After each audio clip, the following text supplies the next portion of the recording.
أعوذ بالله من الشيطان الرجيم. بسم الله الرحمن الرحيم. تبارك الذي بيده الملك وهو على كل شيء قدير، الذي خلق الموت والحياة ليبلوكم أيكم أحسن عملا وهو العزيز الغفور، الذي خلق 7 سماوات طباقا ما ترى في خلق الرحمن من تفاوت فارجع البصر هل ترى من فطور ثم ارجع البصر كرتين ينقلب إليك البصر خاسئا وهو حسير، ولقد زينا السماء الدنيا بمصابيح وجعلناها رجوما للشياطين وأعتدنا لهم عذاب السعير، وللذين كفروا بربهم عذاب جهنم وبئس المصير. إذا ألقوا فيها سمعوا لها شهيقا وهي تفور تكاد تميز من الغيظ، كلما ألقي فيها فوج سألهم خزنتها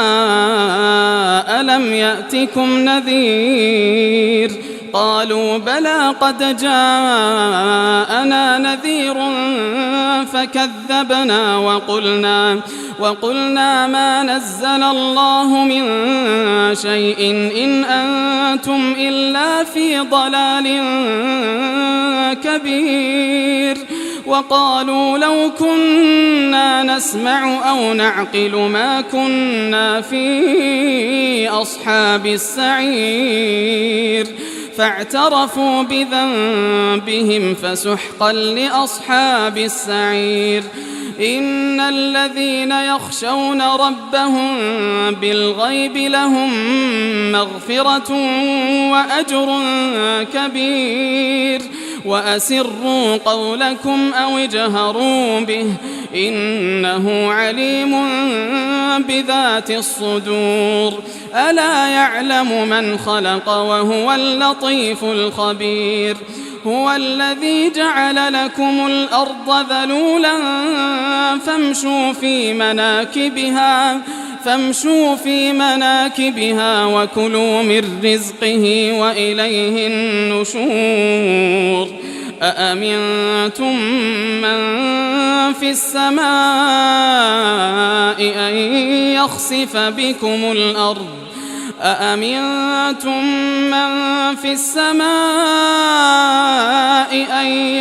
بكم الأرض فإذا هي تمور، أم أمنتم من في السماء أن يرسل عليكم حاصبا فستعلمون كيف نذير. ولقد كذب الذين من قبلهم فكيف كان نكير. أولم يروا إلى الطير فوقهم صافات ويقبضن ما يمسكهن إلا الرحمن إنه بكل شيء بصير. أمن هذا الذي هو جند لكم ينصركم من دون الرحمن إن الكافرون إلا في غرور. أمن هذا الذي يرزقكم إن أمسك رزقه بل لجوا في عتو ونفور. أفمن يمشي مكبا على وجهه أهدى أمن يمشي سويا على صراط مستقيم. قل هو الذي أنشأكم وجعل لكم السمع والأبصار وجعل لكم السمع والأبصار والأفئدة قليلا ما تشكرون قل هو الذي ذرأكم في الأرض وإليه تحشرون ويقولون متى هذا الوعد إن كنتم صادقين قل إنما العلم عند الله وإنما أنا نذير مبين فلما رأوه زلفة سيئت وجوه الذين كفروا وقيل هذا الذي كنتم به تدعون قل أرأيتم إن أهلكني الله ومن معي أو رحمنا فمن يجير الكافرين من عذاب أليم قل هو الرحمن آمنا به وعليه توكلنا فستعلمون من هو في ضلال مبين قل أرأيتم إن أصبح ماؤكم غورا فمن يأتيكم بماء معين بسم الله الرحمن الرحيم الرحمن علم القرآن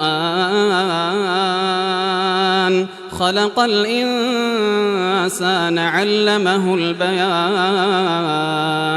الشمس والقمر بحسبان والنجم والشجر يسجدان والسماء رفعها ووضع الميزان ألا تطغوا في الميزان وأقيموا الوزن بالقسط ولا تخسروا الميزان والأرض وضعها للأنام فيها فاكهة والنخل ذات الأكمام والحب ذو العصف والريحان فبأي آلاء ربكما تكذبان خلق الإنسان من صلصال كالفخار وخلق الجان من مارج من نار فبأي آلاء ربكما تكذبان رب المشرقين ورب المغربين فبأي آلاء ربكما تكذبان مرج البحرين يلتقيان بينهما برزخ لا يبغيان فبأي آلاء ربكما تكذبان يخرج منهما اللؤلؤ والمرجان فبأي آلاء ربكما تكذبان وله الجوار المنشآت في البحر كالأعلام فبأي آلاء ربكما تكذبان كل من عليها فان ويبقى وجه ربك ذو الجلال والإكرام فبأي آلاء ربكما تكذبان يسأله من في السماوات والأرض كل يوم هو في شأن فبأي آلاء ربكما تكذبان سنفرغ لكم أيها الثقلان فبأي آلاء ربكما تكذبان يا معشر الجن والإنس إن استطعتم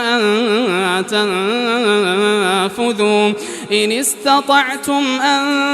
تنفذوا من أقطار السماوات والأرض لا تنفذون إلا بسلطان فبأي آلاء ربكما تكذبان يرسل عليكما شواظ من نار ونحاس فلا تنتصران فبأي آلاء ربكما تكذبان فإذا انشقت السماء فكانت وردة كالدهان فبأي آلاء ربكما تكذبان فيومئذ لا يسأل عن ذنبه إنس ولا جان فبأي آلاء ربكما تكذبان يعرف المجرمون بسيماهم فيؤخذ بالنواصي والأقدام فبأي آلاء ربكما تكذبان هذه جهنم التي يكذب بها المجرمون يطوفون بينها وبين حميم آن فبأي آلاء ربكما تكذبان ولمن خاف مقام ربه جنتان فبأي آلاء ربكما تكذبان ذواتا أفنان فبأي آلاء ربكما تكذبان فيهما عينان تجريان فبأي آلاء ربكما تكذبان فيهما من كل فاكهة زوجان فبأي آلاء ربكما تكذبان متكئين على فرش بطائنها من استبرق وجنى الجنتين دان فبأي آلاء ربكما تكذبان فيهن قاصرات الطرف لم يطمثهن إنس قبلهم ولا جان فبأي آلاء ربكما تكذبان كأنهن الياقوت والمرجان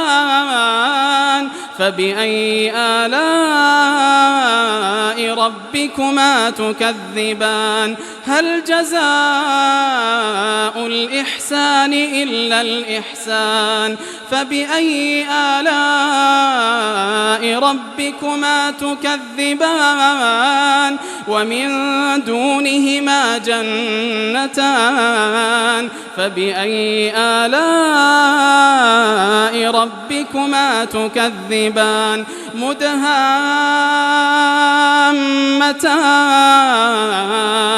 فبأي آلاء ربكما تكذبان فيهما عينان نضاختان فبأي آلاء ربكما تكذبان فيهما فاكهة ونخل ورمان فبأي آلاء ربكما تكذبان فيهن خيرات حسان فبأي آلاء ربكما تكذبان حور مقصورات في الخيام فبأي آلاء ربكما تكذبان لم يطمثهن إنس قبلهم ولا جان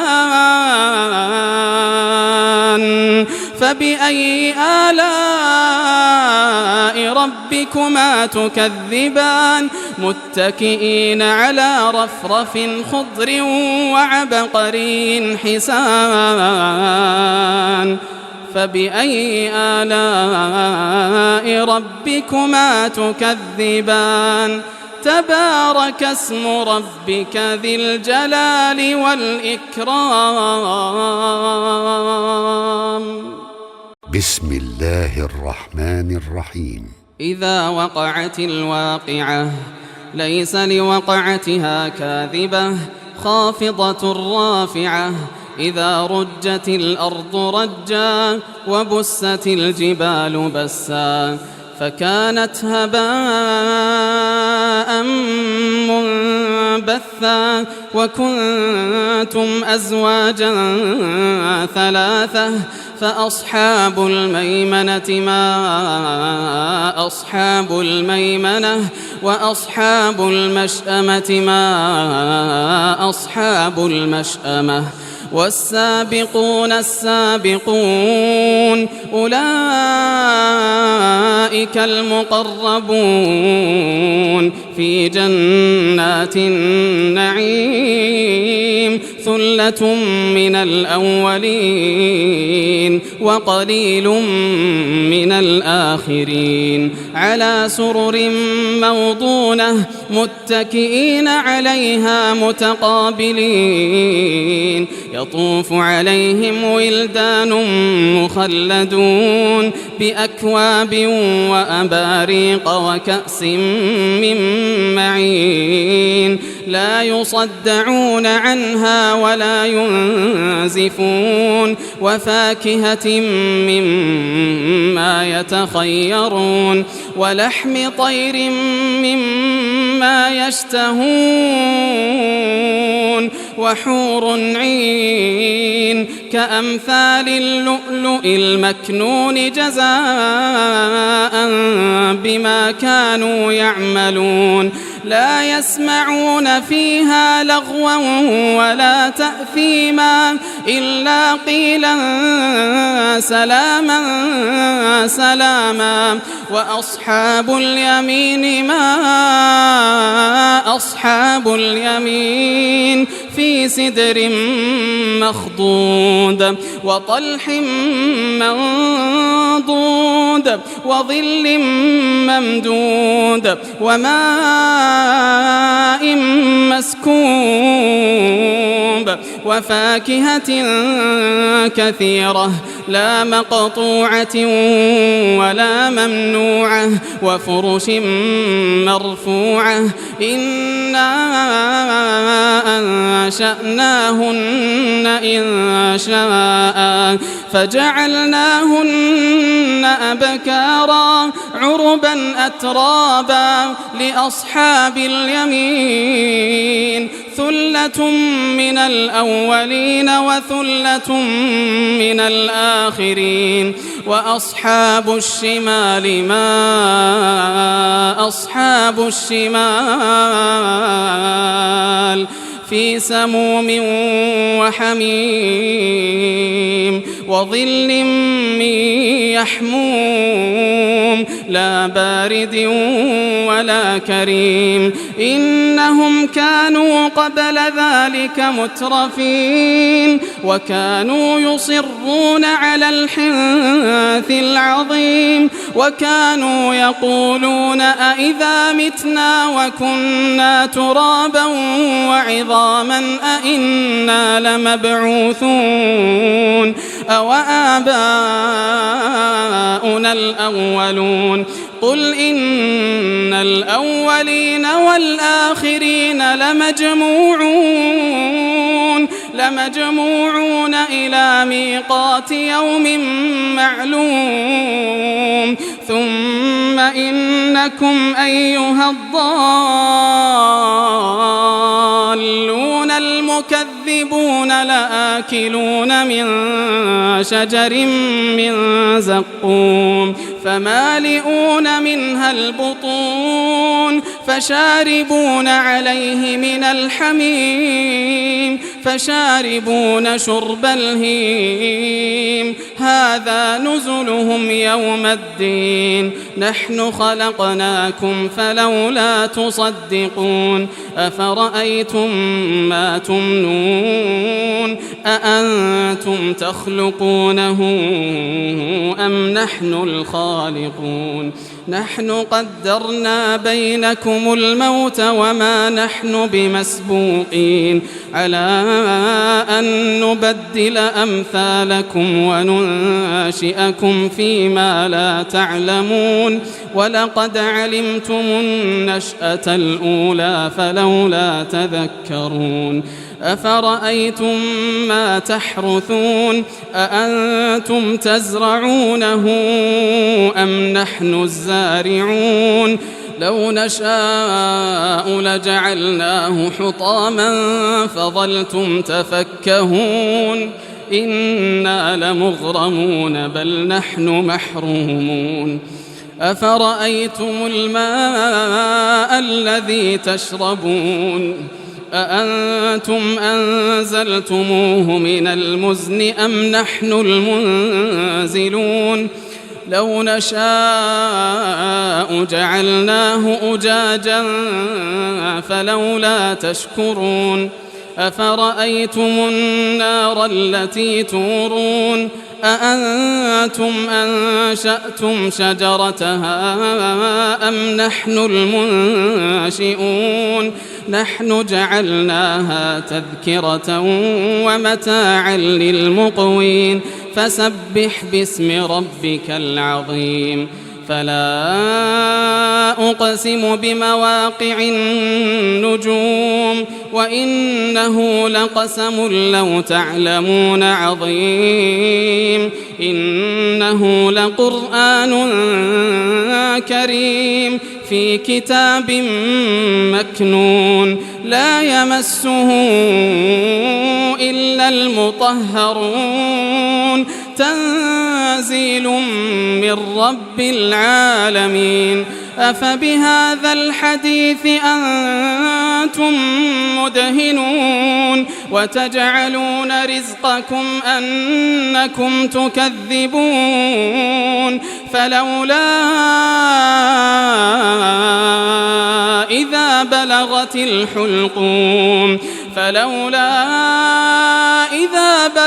الحلقوم وأنتم حينئذ تنظرون ونحن أقرب إليه منكم ولكن لا تبصرون فلولا إن كنتم غير مدينين ترجعونها إن كنتم صادقين فأما إن كان من المقربين فروح وريحان وجنة نعيم وأما إن كان من أصحاب اليمين فسلام لك من أصحاب اليمين وأما إن كان من المكذبين الضالين فنزل من حميم وتصلية جحيم إن هذا لهو حق اليقين فسبح باسم ربك العظيم بسم الله الرحمن الرحيم ياسين والقرآن الحكيم إنك لمن المرسلين على صراط مستقيم تنزيل العزيز الرحيم لتنذر قوما ما أنذر آباؤهم فهم غافلون لقد حق القول على أكثرهم فهم لا يؤمنون إنا جعلنا في أعناقهم أغلالا فهي إلى الأذقان فهم مقمحون وجعلنا من بين أيديهم سدا ومن خلفهم سدا فأغشيناهم فهم لا يبصرون وسواء عليهم أأنذرتهم أم لم تنذرهم لا يؤمنون إنما تنذر من اتبع الذكر وخشي الرحمن بالغيب فبشره بمغفرة وأجر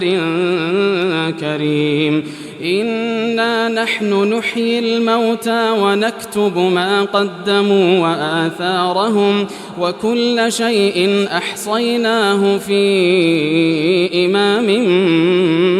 مبين واضرب لهم مثلا أصحاب القرية إذ جاءها المرسلون إذ أرسلنا إليهم 2 فكذبوهما فعززنا بثالث فقالوا إنا إليكم مرسلون قالوا ما أنتم إلا بشر مثلنا وما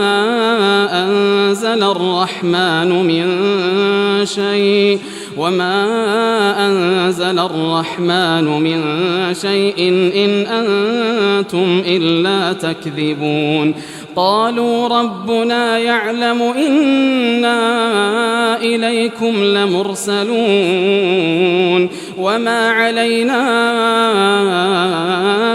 إلا البلاغ المبين قالوا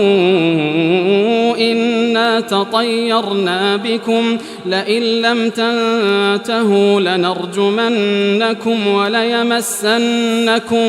منا عذاب أليم قالوا طائركم معكم أئن ذكرتم بل أنتم قوم مسرفون وجاء من أقصى المدينة رجل يسعى قال يا قوم اتبعوا المرسلين اتبعوا من لا يسألكم أجرا وهم مهتدون وما لي لا أعبد الذي فطرني وإليه ترجعون أأتخذ من دونه آلهة إن يردني الرحمن بضر لا تغن عني شفاعتهم شيئا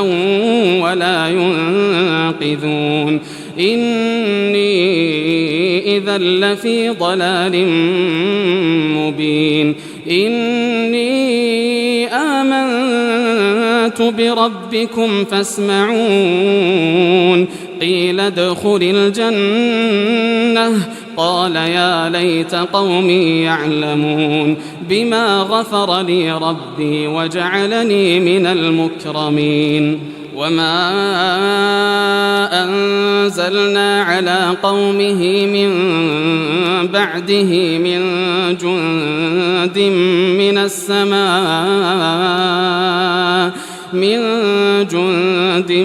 السماء وما كنا منزلين إن كانت إلا صيحة واحدة فإذا هم خامدون يا حسرة على العباد ما يأتيهم من رسول إلا كانوا به يستهزئون ألم يروا كم أهلكنا قبلهم من القرون أنهم إليهم لا يرجعون وإن كل لما جميع لدينا محضرون وآية لهم الأرض الميتة أحييناها وأخرجنا منها حبا فمنه يأكلون وجعلنا فيها جنات من نخيل وأعناب وفجرنا فيها من العيون ليأكلوا من ثمره وما عملته أيديهم أفلا يشكرون سبحان الذي خلق الأزواج كلها مما تنبت الأرض ومن أنفسهم ومما لا يعلمون وآية لهم الليل نسلخ منه النهار فإذا هم مظلمون والشمس تجري لمستقر لها ذلك تقدير العزيز العليم والقمر قدرناه منازل حتى عاد كالعرجون القديم لا الشمس ينبغي لها أن تدرك القمر ولا الليل سابق النهار وكل في فلك يسبحون وآية لهم أنا حملنا ذريتهم في الفلك المشحون وخلقنا لهم من مثله ما يركبون وإن نشأ نغرقهم فلا صريخ لهم ولا هم ينقذون إلا رحمة منا ومتاعا إلى حين وإذا قيل لهم اتقوا ما بين أيديكم وما خلفكم لعلكم ترحمون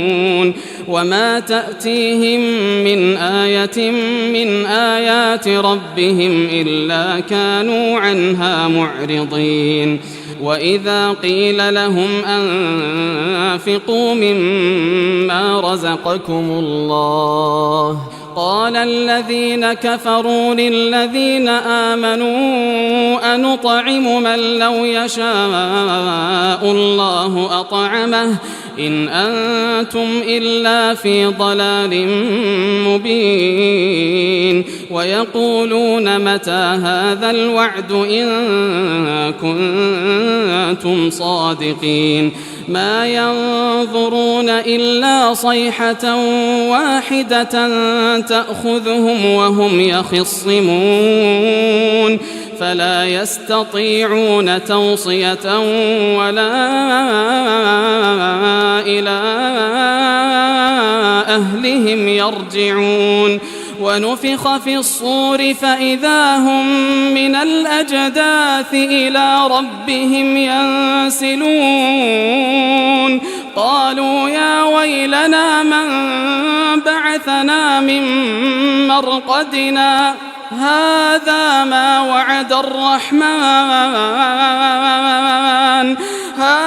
ما وعد الرحمن وصدق المرسلون إن كانت إلا صيحة واحدة فإذا هم جميع لدينا محضرون فاليوم لا تظلم نفس شيئا ولا تجزون إلا ما كنتم تعملون إن أصحاب الجنة اليوم في شغل فاكهون هم وأزواجهم في ظلال على الأرائك متكئون لهم فيها فاكهة ولهم ما يدعون سلام قولا من رب رحيم وامتازوا اليوم أيها المجرمون ألم أعهد إليكم يا بني آدم ألا تعبدوا الشيطان إنه لكم عدو مبين وأن اعبدوني هذا صراط مستقيم ولقد أضل منكم جبلا كثيرا أفلم تكونوا تعقلون هذه جهنم التي كنتم توعدون اصلوها اليوم بما كنتم تكفرون اليوم نختم على أفواههم وتكلمنا أيديهم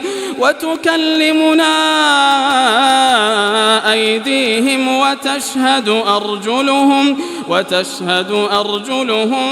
بما كانوا يكسبون ولو نشاء لطمسنا على أعينهم فاستبقوا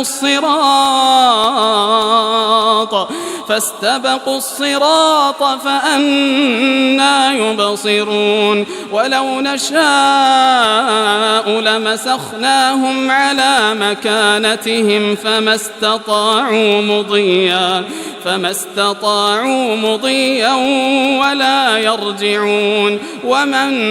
نعمره ننكسه في الخلق أفلا يعقلون وما علمناه الشعر وما ينبغي له إن هو إلا ذكر وقرآن مبين لينذر من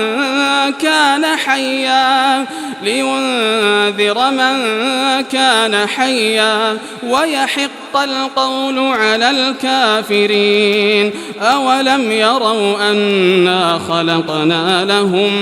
مما عملت أيدينا أنعاما فهم لها مالكون وذللناها لهم فمنها ركوبهم ومنها يأكلون ولهم فيها منافع ومشارب أفلا يشكرون واتخذوا من دون الله آلهة لعلهم ينصرون لا يستطيعون نصرهم وهم لهم جند محضرون فلا يحزنك قولهم إنا نعلم ما يسرون وما يعلنون أولم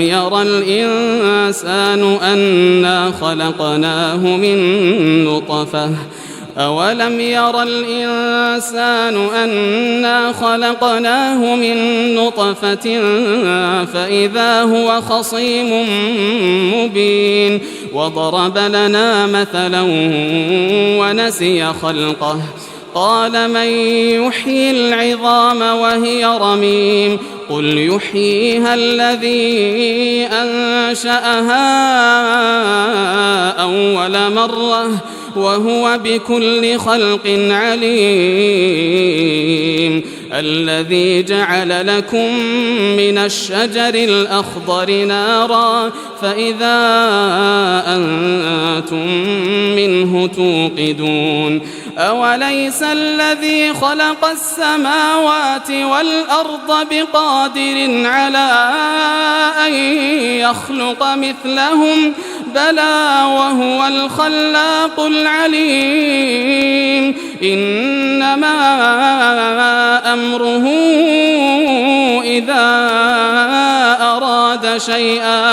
إذا أراد شيئا